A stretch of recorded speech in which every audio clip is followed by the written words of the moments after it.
My name is Josh Wilhelm, and today I'm going to give some basic information on the Phylum Annelida. Now, the Phylum Annelida comes from the Latin word annelus, which means little ring. Annelids can also be known as ringworms and segmented worms. The phylum Annelida comes from the kingdom Animalia and belongs to the domain Eukarya. There are tens of thousands of species of annelids that include earthworms, ragworms, and leeches. Phylum Annelida are bilaterally symmetrical and have many segments, and each segment has its own set of organs, except for the annelid species Echira and Sepintica, which do not show any signs of segments. Most species that have segments have septa, which separates the segments, but not all segmented annelids have them.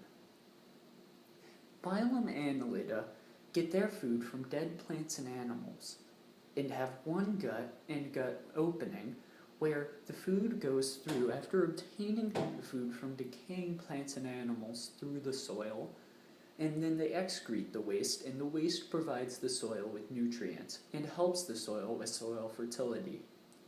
And in order to obtain the food, they have to push its pharynx out of its body, grasp the food, bring it back into the body, and wet it with saliva. For transportation, most annelids use parapodia, which substitute for limbs, but some annelids that have septas that change shape are able to move by peristalsis, which are basically ripples that pass around the body of the annelid. Adaptions of the annelid is that they are covered by a cuticle, which is a tough but flexible outer covering that are made out of collagen fibers, and have setae, or hairs, that help the annelids with traction. Some annelids are soft-bodied, meaning they have no skeleton, and it is rare to find any fossils of the annelids. And annelids also have no true respiratory organs, and with some annelids, their respiration is done in the skin, while with others, they have extensions of parapodia that help them with the respiration. While some annelids reproduce asexually primarily by budding and fragmentation, most annelids reproduce sexually. Most annelids that reproduce sexually are hermaphrodites, meaning they have male and female sex organs, and lay eggs that turn into larvae, that then turn into the species of annelid. Annelids also have internal development and continue to grow in the growth zone of an annelid.